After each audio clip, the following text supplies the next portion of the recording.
नमस्कार मित्रों, मैं नीरज आर्य।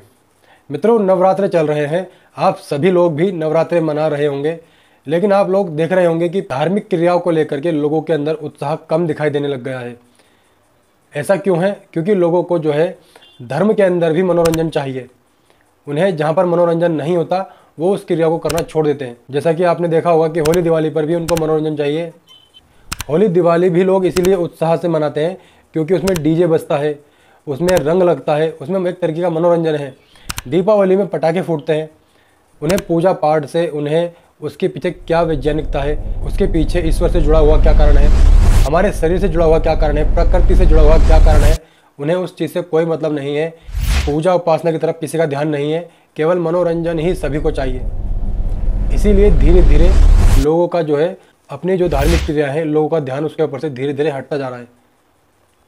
और अधिकतर लोगों को धर्म की जानकारी नहीं है। धार्मिक क्रियाएं क्या होती हैं, उनसे हमारे जीवन में क्या लाभ होता है, कैसे हम धर्म की क्रियाओं से, धर्म का पालन करके अपने जीवन का उद्धार कर सकते हैं, किस तरह हम समाज में अपना वर्चस्व बढ़ा सकते हैं। ये सब तभी तक संभव है जब तक हमें ठीक ठीक धर्म की जानकारी होगी, और तभी धर्म का लोगों के अंदर प्रचार प्रसार होगा, जीव हत्याएं कम होंगी, लोग पाप कर्म कम करेंगे।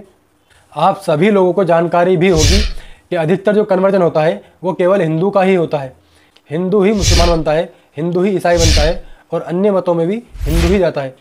और ये जो बड़े स्तर पर कन्वर्जन होता है, ये हिंदुओं के अंदर धर्म की जानकारी ना होने के कारण होता है। तो आइए आज हम लोग जानेंगे कि हम लोग नवरात्रि क्यों मनाते हैं और इसके पीछे क्या वैज्ञानिक कारण है। आप सभी लोग जानते होंगे कि एक महिषासुर नामक एक राक्षस था, जिसका एक आदमी और भैंस के संयोग से जन्म हुआ था, और वो आधा भैंस और आधा आदमी था। उसको कोई भी देवी देवता भगवान नहीं हरा पा रहे थे, क्योंकि उसे अग्निदेव का वरदान मिला हुआ था कि उसकी हत्या किसी कुंवारी कन्या के ही हाथों होगी। तो जब उसने इंद्र को भी हरा दिया, सभी देवी देवताओं को उसने हरा दिया, ब्रह्मा विष्णु महेश भी उसके डर से इधर उधर भागे फिर रहे थे, योजनाएं बना रहे थे उसे हराने के लिए। सभी देवी देवता एक जगह इकट्ठे होते हैं, अपने अस्त्र शस्त्र एक जगह इकट्ठे करते हैं और एक वहाँ पर शक्ति का निर्माण करते हैं, जिसे हम बोलते हैं दुर्गा। दुर्गा का ही अर्थ होता है शक्ति, और शक्ति का अर्थ होता है दुर्गा। तो यहाँ से माँ दुर्गा का जन्म होता है। माता दुर्गा महिषासुर को मारती हैं। 9 दिन तक उनका जो है किसी गुफा में युद्ध चलता है। 10 दिन जो है महिषासुर का वध हो जाता है। तो इसीलिए लोग नवरात्रि की पूजा करते हैं, नवरात्रि का व्रत रखते हैं।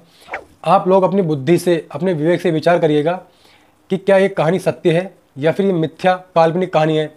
क्योंकि भैंस के गर्भ से कभी भी मनुष्य का जन्म नहीं हो सकता, और ना ऐसा कभी हुआ है। 100, 200, 1000, 2000 साल पहले कोई ऐसी घटना नहीं घटी जहाँ पर भैंस के गर्भ से आधा मनुष्य और आधा भैंसा पैदा हो गया हो।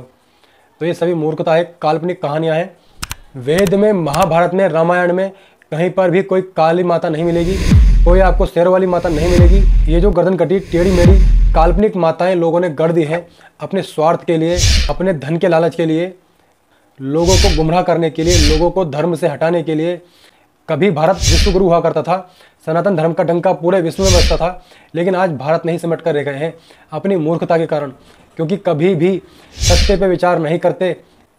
ईश्वर हमारे अंदर है, हमेशा हमें प्रेरित करता रहता है, अच्छे कामों के लिए प्रेरित करता है, बुरे काम के लिए हमें डर और लज्जा दिखाता है ताकि हम उस काम को ना करें।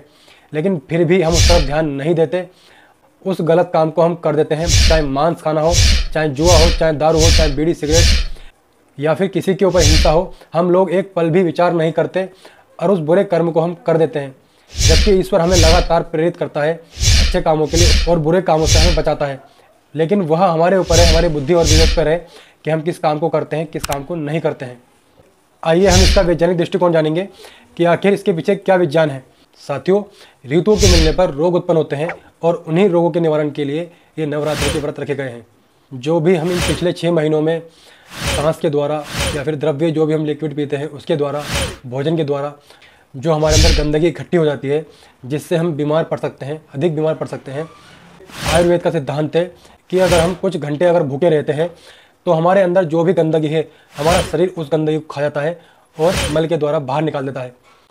फिर हम दोबारा से जो भी हम फलाहार करते हैं या भोजन करते हैं, दोबारा से हमें दुगनी शक्ति मिलती है उस फल से, उस भोजन से, और पाचन क्रिया भी हमारी अच्छी हो जाती है। आपने देखा होगा कि बहुत से लोगों को कब्ज की बीमारी रहती है। वो एक टाइम का अगर आप खाना छोड़ देंगे रात का, तो आपकी गैस की जो बीमारी है वो हमेशा हमेशा के लिए दूर हो जाएगी।